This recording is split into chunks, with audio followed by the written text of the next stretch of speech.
마가복음 1장 35절로 45절까지의 말씀, 제가 한 절 여러분이 한 절, 마지막 절은 함께 보도록 하겠습니다. 35절입니다.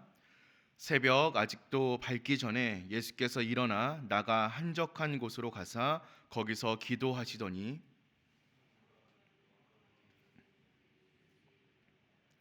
만나서 이르되 모든 사람이 주를 찾나이다.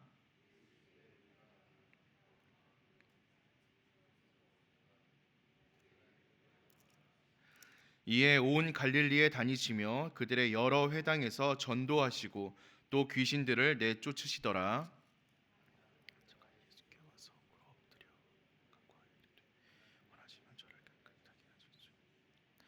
예수께서 불쌍히 여기사 손을 내밀어 그에게 대시며 이르시되 내가 원하노니 깨끗함을 받으라 하시니 곧 보내시며 엄히 경고하사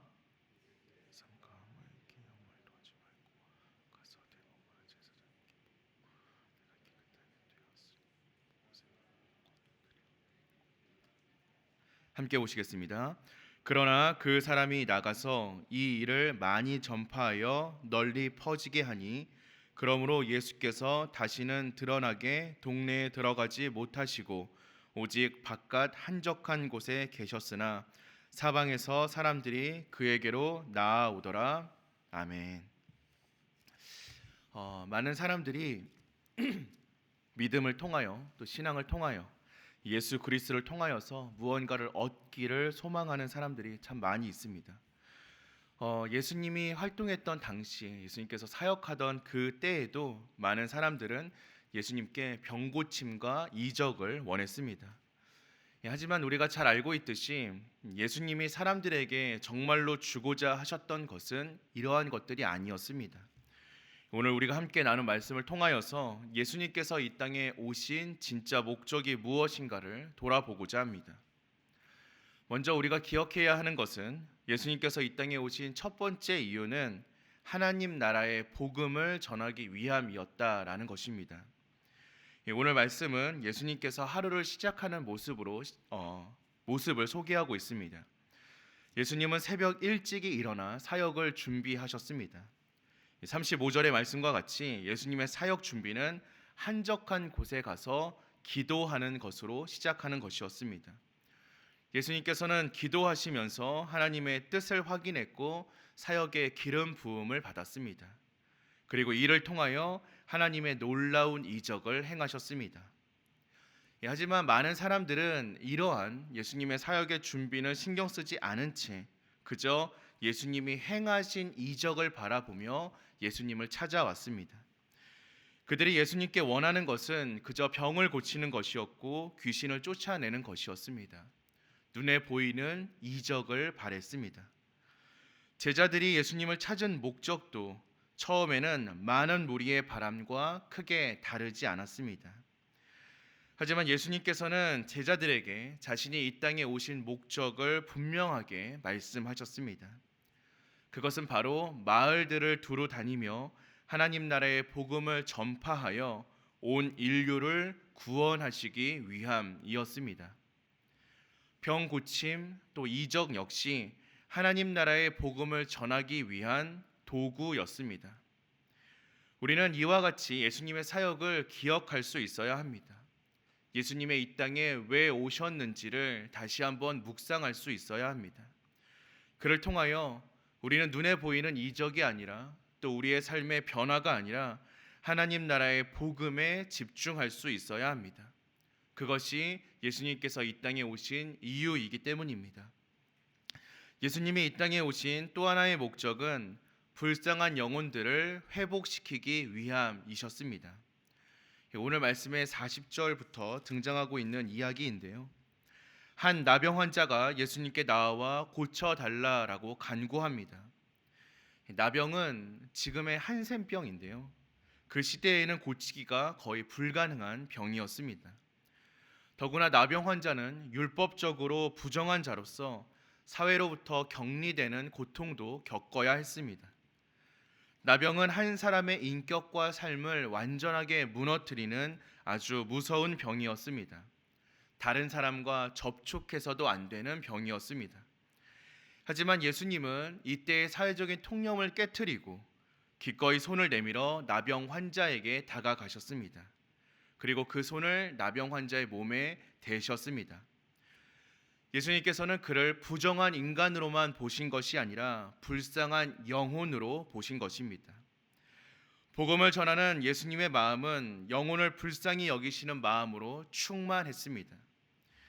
예수님이 이 땅에 오신 이유는 마귀와 세상에 눌린 자들을 복음으로 해방시켜서 완전히 온전한 자유로운 영혼으로 회복시키는 것에 있었기 때문입니다.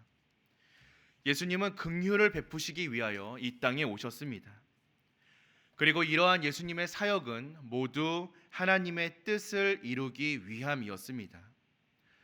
예수님께서는 고침받은 나병 환자에게 이 일을 사람들에게 알리지 말라라고 경고하십니다. 왜냐하면 예수님께서 단지 이적을 행하시는 분으로만 알려지기를 원치 않으셨기 때문입니다. 이적을 통하여 유명해지거나 사람들 사이에서 칭송받는 것은 예수님께서 원하시는 모양이 아니었기 때문입니다. 예수님은 고침받은 나병 환자에게 제사장에게만 가서 병이 나은 사실을 알려라 라고 말하며 모세가 명한 것을 드려 그들에게 입증하라 라고 구약성경 레위기 14장에 나오고 있는 하나님의 말씀을 지켜라 라고 권면하고 있습니다. 하지만 우리가 함께 읽었던 45절의 말씀과 같이 나병 환자는 기쁨을 이기지 못하고 사람들에게 이적을 자랑합니다. 그런데 그 뒤에 나오는 말씀이 참 재미있습니다. 나병 환자의 자랑은 예수님의 사역을 막는 것이 되었습니다. 예수님께서는 다시 드러나게 동네에 들어가지 못하고 한적한 곳으로 다니셨다라고 성경은 기록하고 있습니다. 왜냐하면 사람들이 예수님의 이적에 흥분하여 하나님 나라 복음에는 집중하지 않은 채 그저 그 이적을 따랐고 또 그렇게 될 것을 예수님께서는 우려하셨기 때문입니다. 실제로 우리가 살아가고 있는 이 세상에도, 이 세대에도 예수님의 이적만을 따르는 사람들이 너무나 많이 있습니다. 예수님을 믿으면 우리의 삶이 변화할 거야. 예수님을 믿으면 우리의 삶에도 기적이 일어날 거야. 예수님을 믿기만 하면 우리가 가지고 있는 문제가 분명히 해결될 거야 라고 하며 우리의 삶의 변화에만 초점을 맞추는 사람이 너무나 많이 있습니다. 하지만 우리가 꼭 기억해야 하는 것은 이적이 하나님 나라의 본질이 아니라는 사실입니다. 이적은 하나님 나라의 복음을 전하기 위한 방편입니다. 우리가 사모해야 하는 것은 이적이 아니라 복음인 줄로 믿습니다. 우리의 삶의 변화를 추구하는 것이 아니라 우리의 삶이 어떠해지는 것만을 바라보는 것이 아니라 우리의 삶에 함께하고 계시는 하나님을 기대할 수 있어야 합니다. 예수님의 관심은 언제나 하나님 나라의 전파에 있었습니다. 복음의 전파에 있었습니다. 주님은 사람들의 칭송이나 인기에 휘둘리지 아니하셨습니다. 오직 복음을 전하는 데 진력을 다하셨습니다.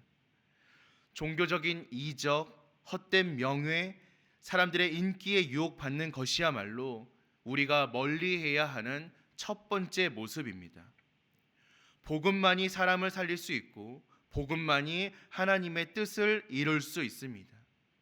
우리의 삶의 어떠함이 아니라 오직 복음만이, 오직 하나님의 말씀만이, 오직 주님의 사랑만이 능력이 있으며 변화시킬 수 있습니다.